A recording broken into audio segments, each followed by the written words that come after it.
ओम शांति।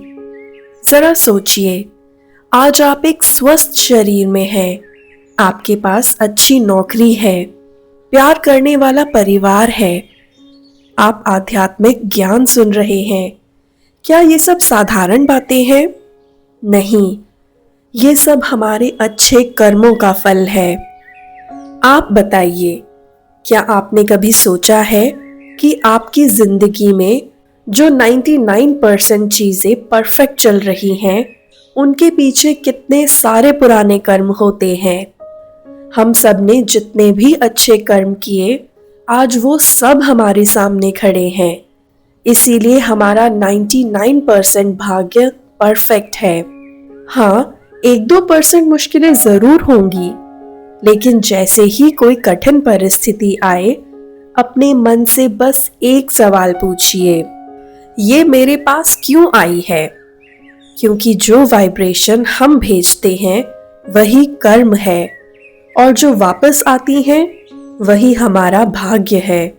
आप सच बताइए, अगर सुबह 4 या 5 बजे रेड लाइट हो और आसपास कोई भी ना हो, तो क्या आप रुकेंगे? ज्यादातर लोग नहीं रुकते। एक नियम को तोड़कर हमने अपने 30 सेकंड्स तो बचा लिए, पर साथ ही हमने अपने मन को ये भी सिखा दिया कि नियम तोड़ना कोई गलत बात नहीं है। आज मैं एक छोटा नियम तोड़ूंगा और कल कहूंगा ये भी चलता है, और परसों वो भी ठीक है। फिर एक दिन हम जिंदगी के बड़े बड़े रेड सिग्नल भी पार कर देते हैं। तो नियमों को इसीलिए मत मानिए कि आपका चालान होगा। नियम इसीलिए मानिए क्योंकि वो मेरे मन की शक्ति को बढ़ाता है। रामायण में लक्ष्मण ने सीता जी को क्या कहा था? इस रेखा के भीतर ही रहना। रावण बाहर खड़ा था। क्या आपने कभी सोचा, इतना शक्तिशाली रावण उस रेखा को क्यों नहीं लांघ पाया? क्योंकि वो रेखा अनुशासन की रेखा थी। जब तक हम अनुशासन की सीमा में रहते हैं, रावण अर्थात विकार उस रेखा को पार करके हमारे भीतर नहीं आ सकता। वह बाहर ही खड़ा रहता है, वो भी अपने असली रूप में नहीं, बल्कि एक बहुत ही आकर्षक रूप में। वो हमें लुभाता है कि बस ये एक बार रेखा पार कर लो, कुछ भी नहीं होगा।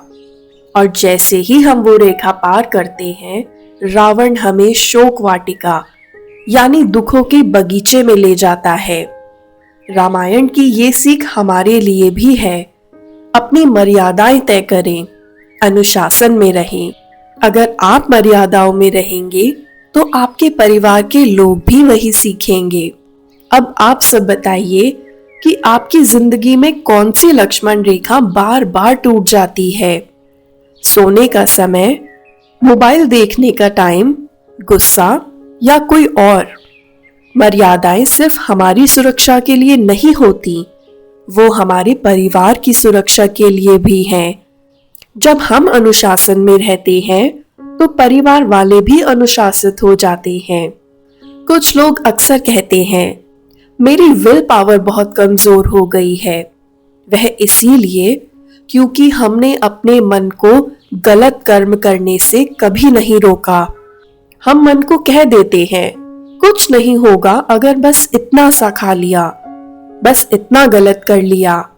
लेकिन ना का मतलब ना होना चाहिए।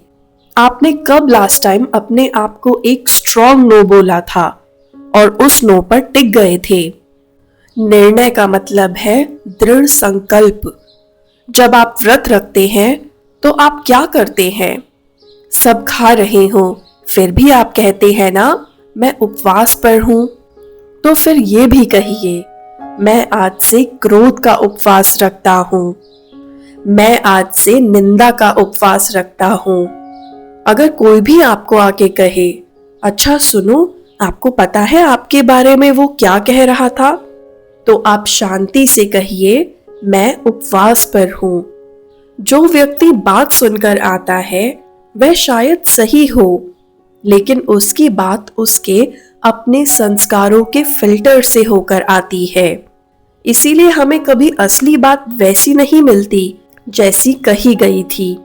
कभी कोई बात छोटी होती है तो कोई उसे बड़ा बना देता है, और कोई बात बड़ी होती है तो कोई उसे छोटा बना देता है। इसीलिए अगर किसी को कुछ कहना भी है तो सीधा आपसे आकर कहे। बीच में किसी तीसरे को मत आने दीजिए, इससे गलतफहमियां खत्म हो जाएंगी।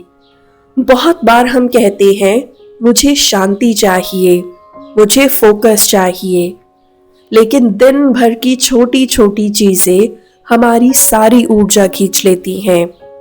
इसीलिए अपनी जिंदगी में बस 3 छोटे से जोन बना लीजिए, जैसे घर में पवित्र जगह बनाते हैं।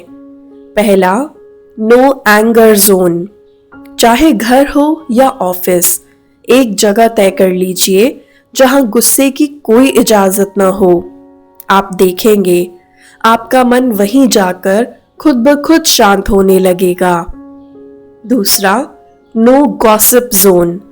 न गॉसिप करेंगे और न ही सुनेंगे, क्योंकि जो बात हमारे कानों तक पहुंचती है वह हमेशा दूसरों के फिल्टर से होकर आती है। गलतफहमियां यहीं से शुरू होती हैं। तीसरा, नो मोबाइल जोन। थोड़ी देर मोबाइल से दूरी जरूर बनाए रखें, और दिन में हर एक घंटे में सिर्फ 1 मिनट के लिए ट्रैफिक कंट्रोल ऑफ थॉट्स जरूर करें। जिस तरह फोन को डेली चार्ज करते हैं, आत्मा को भी डेली चार्ज करना बहुत जरूरी है।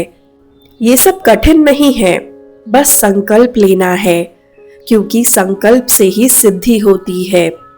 तो आज से अपने जीवन में आप कौन सा एक संकल्प 100% अपनाने वाले हैं? कमेंट बॉक्स में लिखकर जरूर बताइए। ओम शांति।